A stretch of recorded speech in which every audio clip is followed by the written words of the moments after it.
Oz, what it really means. This appears to be a message to expose the banking cartel in America, and to let the people know that they have the power to liquidate them, and get back to Kansas, the real land and republic. The Wizard of Oz, written by L. Frank Baum, is not just a mere story. What is Oz a symbol for? Ounces. What is measured in ounces? Gold. What is the yellow brick road? Bricks or ingot bars of gold.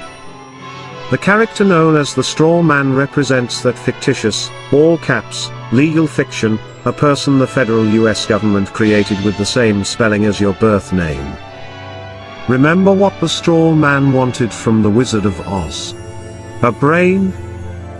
No juristic person, legal fiction, paper corporation has a brain because he or she has no breath of life.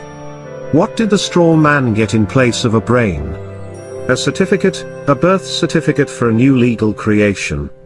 He was proud of his new legal status, and all the other legalisms he was granted.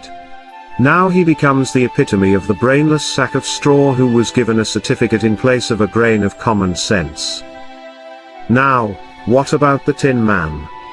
Does taxpayer identification number, TIN, bring anything to mind? The poor Tin Man just stood there, mindlessly doing his work until his body, literally seized up and stopped functioning. He worked himself to death, because he had no heart or soul. He's the heartless and emotionless creature, robotically carrying out his daily task as though he were already dead.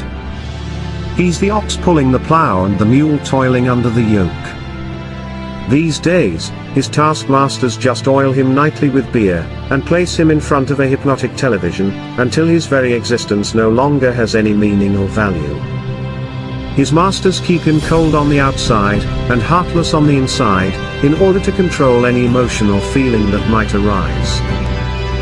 The Cowardly Lion was always too frightened to stand up for himself.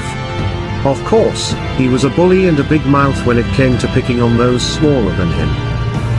Have you ever noticed how bullies are really the biggest cowards? They act as though they have great courage but, in reality, have none at all. They roar, but with no teeth of authority to back them up. When push came to shove, the Cowardly Lion always buckled, and whimpered when anyone of any size or stature challenged him. He wanted courage from the Grand Wizard, so he was awarded a medal of official recognition. Now, although remaining a coward, his official status allowed him to be a bully, but with officially recognized authority, and not at all unlike the attorneys, who hide behind the courts.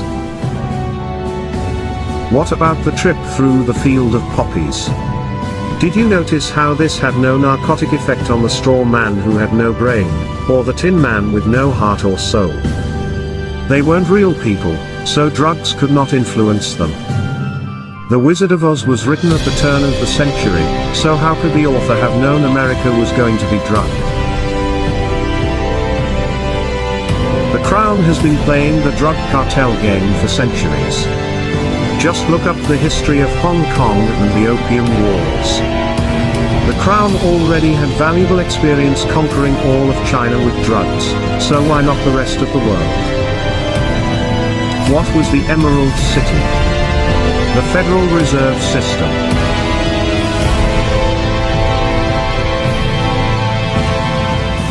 Who finally exposed Wizard for what he really was. Toto, the cute and somewhat annoying little dog.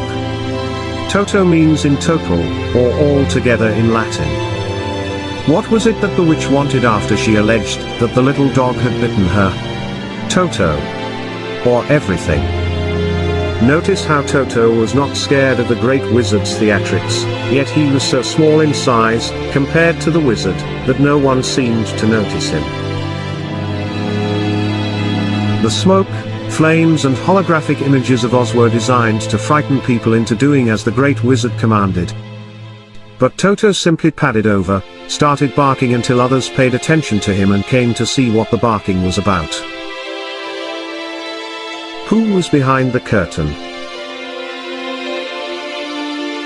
Just an ordinary person controlling the levers that created the illusion of the great wizard's power and authority. When Toto pulled back the curtain and completely exposed him, the charade was at an end. The veil hiding the corporate legal fiction and its false courts was removed. The wizard's game was up, and what was he after all? A conman, a fraud. We can see, in this tale, just how loud the bark from a little dog can be. Most of us remain silent and wait to be given whatever food and recognition, if any, by our legal masters. Let us not forget those flying monkeys. What perfect mythical creatures to represent the Bar Association attorneys, who attack and control the little people for the great crown wizard, the powerful and grand bankers of Oz. How, finally, was the evil witch destroyed? Pure, clean water? Liquidation. How did Dorothy finally get home? She simply clicked her heels.